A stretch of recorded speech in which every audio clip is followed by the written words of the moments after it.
Ça n'est plus un secret pour personne, l'activité humaine, la modernisation, les échanges commerciaux, les découvertes technologiques et nos besoins en énergie sont la cause de beaucoup de pollution à travers le monde. Quand on parle de pollution, on pense principalement à l'eau, aux océans, à l'air qu'on respire, à la terre qu'on parcourt et même parfois à l'espace.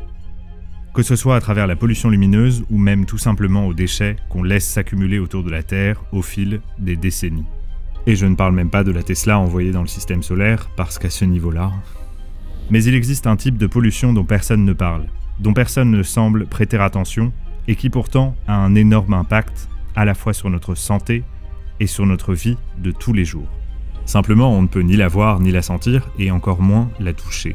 Ces effets sont souvent passagers et on finit par s'y habituer, parfois au point de ne plus y faire attention, pourtant ces effets sont dévastateurs. Je veux évidemment parler de la pollution sonore. Aujourd'hui, la majorité des villes ressemblent à ça.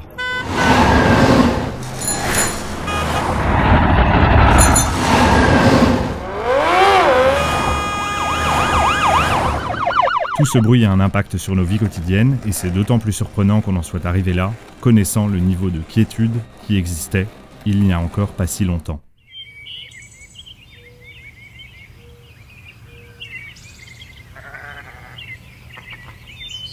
On a créé un monde qui a mis en avant les progrès technologiques, la vitesse, les déplacements et surtout l'absence de silence. On a des voitures, des trains, des avions, des bateaux, des robots, des machines, des enceintes, même des mégaphones et plein d'autres inventions qui fonctionnent toutes avec le bruit. Aujourd'hui, la majorité de notre société fonctionne grâce à une certaine vision et à un certain usage du temps. Et sans ce bruit, notre monde ne pourrait pas véritablement fonctionner car il est intrinsèquement implanté dans nos habitudes et dans la manière dont fonctionne notre société telle qu'elle est. On ouvre la porte de notre immeuble ou de notre portail parce qu'un bruit nous a prévenus. On sait qu'il est temps d'aller à notre rendez-vous ou de se réveiller le matin parce qu'un bruit nous a prévenus. Et on sait qu'on va se faire écraser par une voiture lorsqu'on est à vélo parce que l'automobiliste a tout de même la décence de nous prévenir. La courtoisie avant tout. En bref, le bruit fait partie de nos vies, à tel point qu'on finit par avoir peur du silence, comme si ce silence, ce vide, faisait écho à un autre vide. Alors avant d'aller plus loin, il faut quand même qu'on définisse ensemble ce que c'est que le bruit et le silence. Le bruit, c'est l'ensemble des sons perçus comme gênants.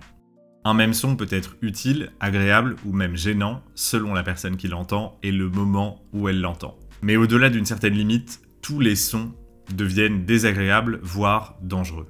Le silence, quant à lui, peut être défini comme une absence de bruit ou de parole.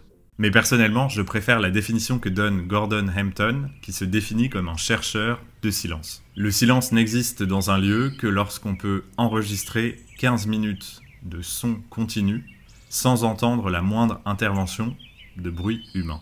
Alors a priori, ça ne semble pas très sorcier, pourtant en France, il n'existe aucun lieu qui réponde à cette exigence. Et pour être tout à fait honnête, il n'existe qu'un seul lieu en Europe qui y réponde, et c'est en Pologne, à l'est du pays, dans une forêt primaire. Alors sachant tout ça, une question me paraît essentielle à mes yeux. Comment retrouver des moments de silence dans nos vies, et pourquoi sont-ils si importants pour tous les êtres humains? En fait, le silence nous met face à un mur, le mur de l'incertitude de la vie. Par exemple, lorsqu'on est dans la rue, on peut se sentir vulnérable. N'importe qui peut nous aborder, n'importe quel bruit peut nous surprendre, on entend tout ce qui se passe, même et surtout les bruits indésirables. La plupart du temps, les gens mettent des écouteurs simplement pour éviter d'être dérangés par les gens autour. En fait, un environnement silencieux implique souvent qu'on soit seul. Ce qui est aussi une sensation que beaucoup de gens ont du mal à vivre et cherchent à tout prix à éviter. Quand on se retrouve seul, on commence à cogiter, et souvent pour le pire, parce qu'on n'y est absolument pas entraîné. On commence à s'interroger, à remettre en question nos choix et à se demander qu'est-ce qu'on fait seul actuellement. Lorsqu'on est avec quelqu'un et qu'il y a du silence, on va être mal à l'aise, on va se demander ce que pense l'autre, on va se demander de quoi est-ce qu'on pourrait parler, pourquoi est-ce qu'il y a un blanc, pourquoi est-ce que personne ne parle, est-ce que ça se passe mal, etc. En réalité, on fait une grave erreur en ne privilégiant que l'entraînement sportif et en se focalisant sur notre corps. La méditation est un moyen très connu pour entraîner son esprit et reprendre le contrôle de nos pensées. L'écriture, à travers un journal, est aussi un des moyens à privilégier pour pouvoir apprendre à vivre avec ses pensées, les accepter et finalement améliorer sa vie continuellement. Et ces deux moyens sont très utiles parce qu'ils permettent aussi de gagner en capacité de concentration et de réflexion. Ils peuvent aussi nous apprendre à mieux accepter et à commencer à tirer profit de ces moments de solitude et de silence. Le principal problème avec le bruit, c'est qu'on croit qu'on peut s'y habituer.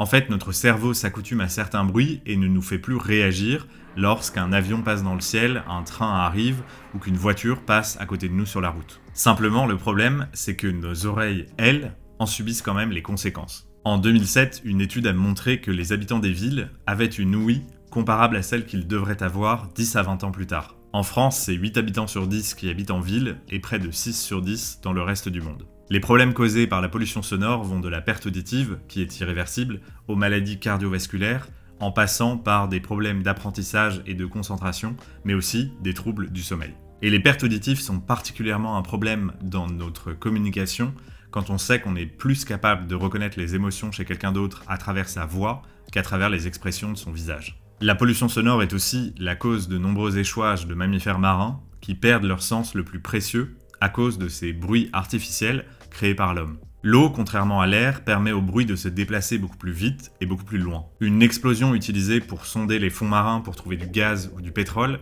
peut être entendue jusqu'à 4000 km de son lieu d'émission. Et pour te donner une idée de ce que 4000 km représente, c'est la distance entre Lisbonne au Portugal et Moscou en Russie. Et évidemment, cela ne dérange pas uniquement les mammifères marins, c'est toutes les espèces et tout un écosystème qui est touché. Sur Terre, ce sont plus particulièrement les oiseaux qui sont victimes de la pollution sonore. Et qu'on se le dise, c'est aussi probablement parce que ce sont les seuls animaux qui ont encore la possibilité de se déplacer à peu près librement.